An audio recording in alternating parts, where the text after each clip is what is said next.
Joining us on today's show is Matt Easton, sales coach, consultant, and founder of Easton University. He's here to walk us through answering an inbound lead or a customer call, and you don't want to jeopardize the deal. That is first and foremost. And I know you get excited, but you're talking about, Matt, experience from all levels, whether you're starting out in sales, whether you're a veteran in the game. Talk about that approach when someone does call in. Yeah, 100% Cheyenne. So here's something we might have all heard, whether it was from a coach or a boss or a parent. Let me know if you've heard this phrase before, Cheyenne. It's not how you start, it's how you finish. Oh, yeah. You've heard it before, right? Yes. Complete garbage when it comes to sales. If you have heard, it's not how you start, it's how you finish. And by the way, if we look at most sales coaches out there, no disrespect to them, most sales training out there, that's the fundamental foundation of the sales training. Is it's not how you start, it's how you finish. And most coaches, most training, most sales managers, because they haven't learned to be more skillful, will spend all of their time focusing on the finish, the what I would call the close, the how do I come up with clever and witty ways to outsmart Cheyenne at the end and to get her to do the thing that I want her to do or buy the thing that I wanted her to buy. Now, here's what I've discovered over my many years. It's how you start. It's not how you finish. And if you start correctly, Cheyenne, and you slow the process down in the beginning, the finish part, well, then it's a lot easier. So what I'd love to do is if we could take a couple minutes, I'd like to talk to our viewers about how they can answer the phone more skillfully. And if they need to call that prospect back, I would like to have them answering the phone, but I get it. I live in the real world the same as you do. Sometimes we have things go to voicemail. Sometimes we need to call people back. But why don't we spend a couple minutes and talk about how we can start more skillfully so the finish comes easy? Does that sound good to you? Absolutely, because you and I know timing can be everything, right? So you miss that one phone call, it could push you one way or another. Yes. Let's talk about when you do answer the phone, the thing I don't want them to say. Now, I believe it was Ben Franklin, one of the founding fathers of our country. His brother Robbie coined this phrase when he owned Robbie Franklin's musket and supply store. Okay. It was clever and new back in the 1700s. Stop saying this one when you answer the phone. How can I help you? We need to knock off how can I help you? And here's why. Let me explain. Okay. Cheyenne, where have you heard how can I help you before? All over, I feel like. Everywhere. Yeah. 1,000 times a year. Yeah. You're walking through the mall. You go into Banana Republic. How can I help you? I'm all good. I'm just looking. So the minute that we answer the phone, the minute we start a conversation with somebody with the words, how can I help you? Our credibility goes way down, right? Our authority goes way down. Here's the other thing. I'm the sales coach that lays in bed at night thinking about this stuff so you guys don't have to. When you use words like, how can I help you? That's what we would call in the legal realm an implied guarantee. Meaning, when the first words that come out of my mouth with Cheyenne are, how can I help you? You are going to expect that now I'm going to be a robot. I'm going to be a servant to you, and you're going to control the dialogue, the conversation, and I'm going to give you everything that you ask for. Unfortunately, in sales, that's not possible in most cases because we don't know what that prospect truly needs. So when we start the conversation with things like, how can I help you? That's why these things go to just price, availability, all of the things that, we have to get to, but it's more important for me to be skillful and learn what's really going on in Cheyenne's world, like a doctor, so I can prescribe. So instead of saying, how can I help you? Here's what I want everybody to say when they answer the phone. There's one thing that every single caller, I don't care what your business is, every single person that calls into your business wants one thing and one thing only. Can you take a guess at what it is, Cheyenne? I don't know. The best price for whatever product you're slanging? Maybe, right? That's fair. Maybe if they're buying something, but sometimes we have customers that just want to know what are our hours. We have current customers, current clients that want to know where their project is or their vehicle is. We have employees that call in and want to know if they're on the schedule. The one thing when this thing goes off that every single person wants is information. Okay. When you understand that they want information on what your best price is, the information on your availability, information on your location, information on your hours, and you simply pivot from how can I help you to it's a great day at Easton University. What can I get you information on? Now listen to how skillful I am. It's a great day at Easton University. I'm doing that because that's my version of smiling. If you walked into our offices in Denver, Colorado, we wouldn't walk up to you and say it's a great day, but we would smile at you. Okay. So if you're answering the phone and it's your business phone, it's a great day at Easton University. What can I get you information on? Now we're down to business. Now we're in control. Now we're asking them for the information that they like. Okay. Now, once they tell us, we've got to be a little bit more skillful beyond that. Okay. Let me give them some other questions. Hey, I'm looking for pricing on your XYZ. Awesome. I can help you with that. What research have you done on us? Now, that's a next question that you want to ask really early and often is, what research have you done on us? Because we've now discovered what information that person wants. It would also be skillful, important, again, slowing the process down in the beginning will speed up the results in the end, to have that client, that customer tell us where they're at in the sales process. Because if I ask you, what research have you done on us? Your answer could vary from, don't know, found you guys on Google, know nothing about you, right? To which now I know I'm going to have to do a little bit more work. Or they could say, hey, my friend Jim Fitzpatrick, he bought from you guys last week. I want exactly what he has. That would be good to know at the beginning of the conversation. So what research have you done on us? Some more questions that I want, and we don't have to turn this into a whole long segment, but some more questions that I want them to think about, the kind of things that our certified master sales consultants ask in the beginning of their conversations is, what's most important to you, right? Why is that? Otherwise, if you start with, how can I help you? I just wanted to know what you have in stock.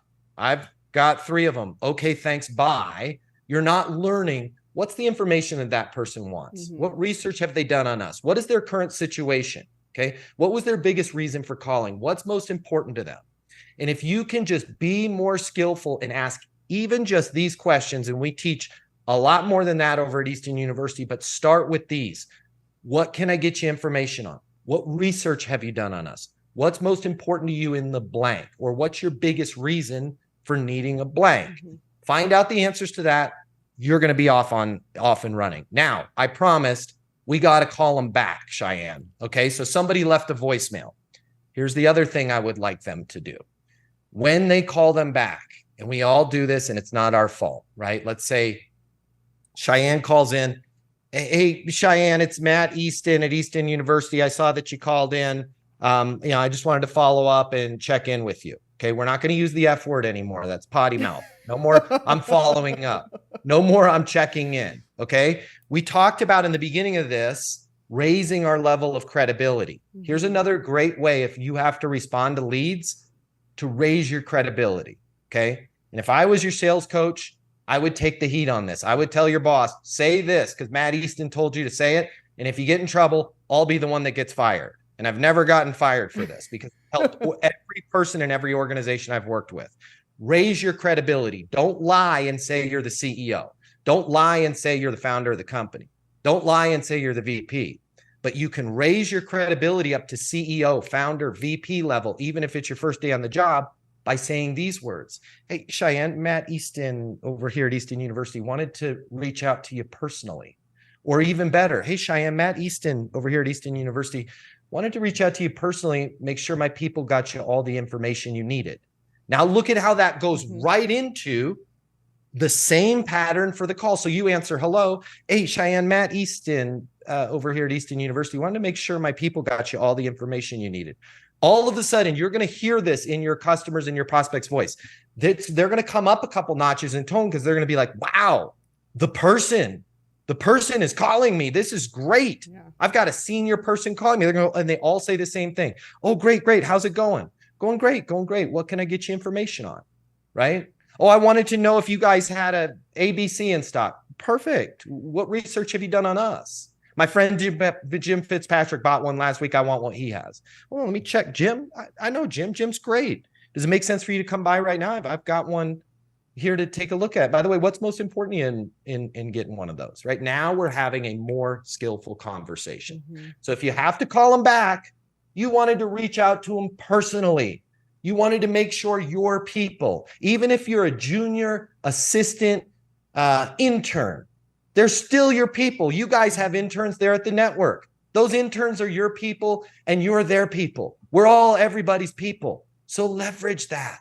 Stop with the, hey, I'm just following up. I'm just checking in. This is why most of the time people in sales, and I can catch them every now and then, right? That they're like, I'm going to leave. I'm going to quit this industry. And I'm like, please give me 1 month on Easton University. We need good people. I don't want you to leave the industry. Some of the times when we're really frustrated about our job in sales and we feel like people treat us like garbage, we feel like they never are real with us. We feel like they're never honest with us. We feel like they always say, I need to think about it. It's because we started with the mindset of it's not how you start, it's how you finish. And we skip the start altogether. And then like a runner running a race in the Olympics, everybody's down in their blocks in their stance and we're eating tacos and nachos, wait for the gun to go off. And then they're halfway down the track and now we're going to start. I want you guys in your stance, in the blocks, listening for the gun to go off. And as soon as that phone rings, it's a great day at Easton University. What can I get you information on? You are down to business. You're taking control. And from the beginning, I feel like that adds not only credibility for you as the salesperson, but then you now make your customer feel like they're so important because did my people get back to you? And you and I both know anywhere you walk into as a customer, you know, there's nothing worse. Obviously, timing is everything. And then your time is so valuable.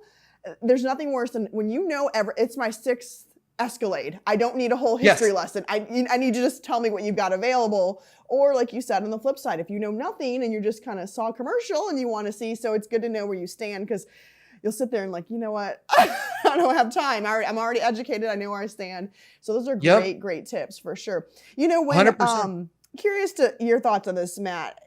Is sales for everyone? Can it be taught?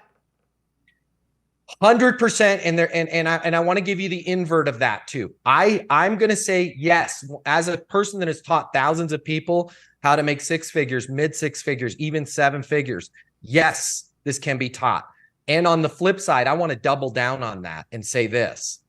Nobody is born a salesperson more than people are born knowing how to speak Cantonese or fly an F-22 fighter jet. Wow. Okay. Sales, Cantonese, and flying fighter jets all need to and should be learned. They are skillful practices. And these people that think, oh, I'm a born salesperson, you might have been born an extrovert, but check this out. Who do you think makes more money, extroverts or introverts? I'm going to go with introverts.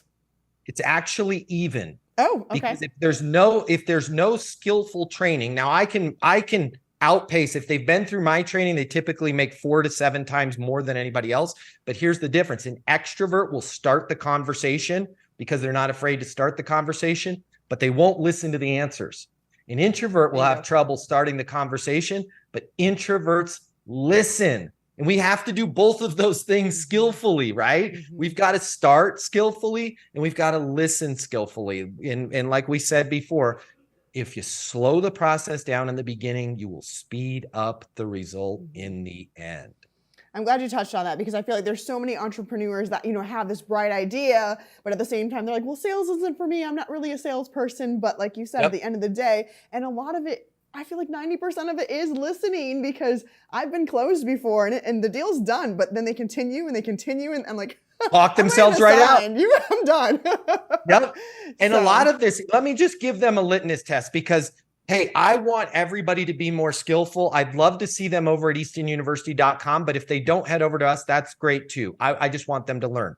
But whatever coaching you're looking at, whatever book you're reading, let me just give you a little bit of advice. Your stress test on whether or not that this sales process is good and will work for me should be, can I use what I'm learning in a dating scenario?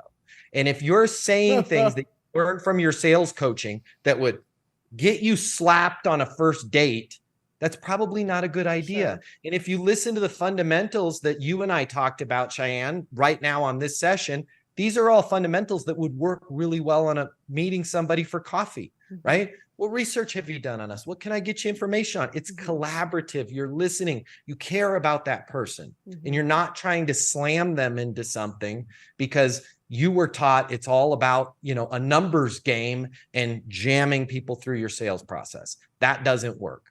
Absolutely. And it's so important as a salesperson to bring value to that consumer as well. Matt Easton, it's been a pleasure. Thank you so much.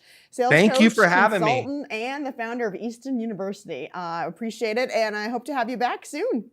I would love to be back, and I love the audience. Whatever I can do to help, deal me in. All right.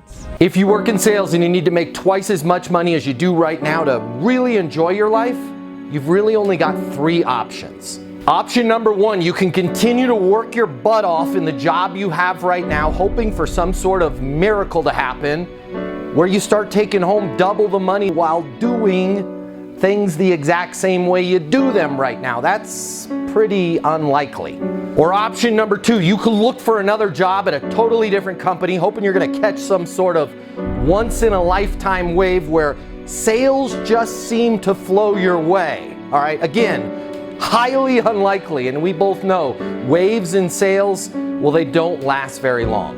Or option number 3, you can click the button here and get instant access to a simple, straightforward sales process that will help you take home twice as much money as you do right now while putting in far less effort than you do today. My name's Matt Easton. I'm the founder of Easton University, the most effective sales coaching system in the world.